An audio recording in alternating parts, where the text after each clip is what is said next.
Yay, Michael is up. Good morning. I got away from the scroll saw. Yay, finally.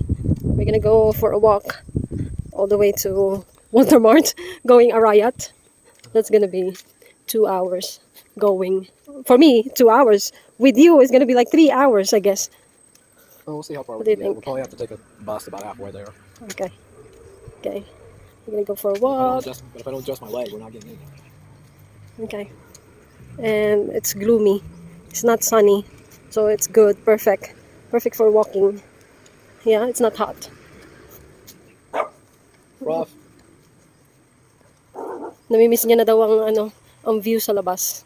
Kasi ilang weeks na rin siyang hindi nag-walking. Lagi lang nasa loob. Yes. Kauwi namin, tapos yung paa niya may dumudugo. Hindi namin alam kung saan galing. Is it from here? This one? No, it's from. Ito yung kanyang, from this area yung right parang here. sugat na. Sobrang nipis as in.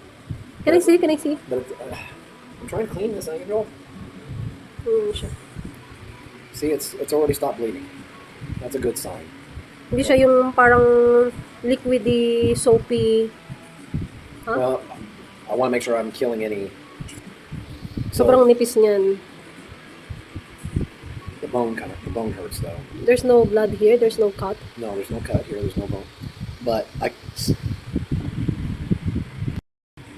just telling me that my leg is shifting and I'm getting close to time that I need this part. Which This is called, one? It's called the socket. Oh. I think, Why? I think I'm getting to where I need a new one of these because my leg has changed. My leg is shifted. The bone is shifted, so they've got to redesign it or they can do changes to it to adjust for this bone that's here. Okay? Yeah, because before you were big, huh? I mean, this is fit to your size before. And I was weighing When 280. you were... That could have a lot to do with it also, yeah. And your leg now, look at that, it's very petite. But the good news is if we find a prosthetic company that can just change this, that's not as expensive as this. Mm-hmm. The foot itself. This is made out of a Metal. it's made out of a special metal. I can't remember exactly what, and also the way it's designed, it's the more expensive part of the prosthetic. Yeah, this is the lock. So we'll find solutions. But for right now, Yun, kaya nag-tricycle na kami pabalik. Kasi may dumudugo. Pero wala na, buti, thank God, walang na lumalabas. Kasi dry siya, siguro meron pumutok na dry skin. Kaya yun yung nag-start ng bleeding. Pero so far, okay naman. but like I said, I made the mistake. I was wearing my leg while I was scroll sawing upstairs, and just wearing it makes me sweat. So I shouldn't have been wearing it. I shouldn't have been wearing it upstairs with the scroll. I should have had it off. I should have had the compression sock on it, and then just put the leg back on when I came down. I was getting lazy, and I'm paying for it. Yeah, ito yung part na tinahi. Tapos ayan na naman siya. But it stopped bleeding already, which tells me it's healing. It's not. It's Ito. At itong part na to, yun yung nilalagay sa paa niya. Ito. Kasi rubber to malambot.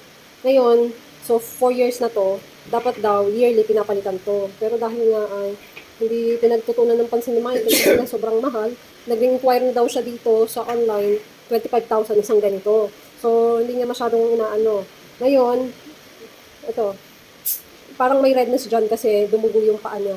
Yung may hiwa na nagkasugat. Actually, dry yun na naglakad kami. Tapos, siya siguro, napwersa, nag-open yung balat. So, yun, may dumugo. So, kaya ganito na yung itsura niyan. Pero nililinis ko to tuwing, gabi-gabi, pinapalitan niya. Yung panglinis ko dito, yung sabon, nilalagay ko sa rag, sa basahan na malinis. Sa cloth, tapos, sabon na safeguard, tapos nilalagyan ko ng hydrogen peroxide, yung agua oxinada. Yun daw kasi yung panglinis nito. So, yun, yung pinanglilinis ko. Natatanggal naman, kaya lang, syempre, sa katagalan na, meron na talaga siyang stain na ganyan. Hindi na talaga siya matanggal. Yung dumi, natatanggal ko. Ayan. So, 4 years na to siya. So, kaya siguro siya, actually, nilalagyan niya ng sponge, yung nabili ko sa Shopee na ganito. Nabili namin to sa Shopee. Marami to.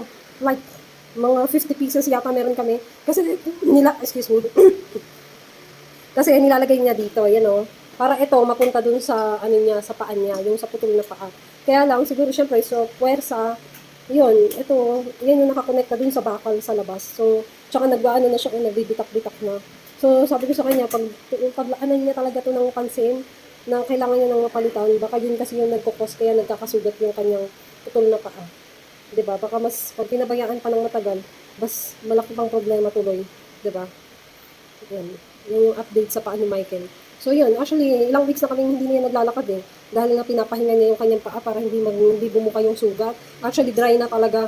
Yun, kaya naisipan niya, namimiss niya na daw yung maglalakad sa labas. So gusto niya maglakad. So yun, ito na naman nangyayari. Ewan ko, buti nga, thanks God, walang lumalabas na yung parang puti-puti na milky, something na liquidy na parang malapot. Walang ganon. As in, siguro merong dry skin na bumuka, na puwersa, kaya siguro nagdugo. So yun. So, nag-tricycle na kami pabalik. Ayaw niya daw persahin, baka malaking problema pa. Pag naglakad pa kami pabalik dito sa bahay. Ganun. Yan siya. Rubber yan, rubber. Ito yan siya guys. Yan, yung bakal na yan.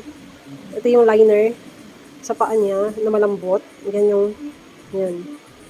The problem is, Tapos yung ilalim nito, yan nakakonekta dun sa paa niya. Pero walang bakal, rubber yon. Pag binaliktad, wait lang.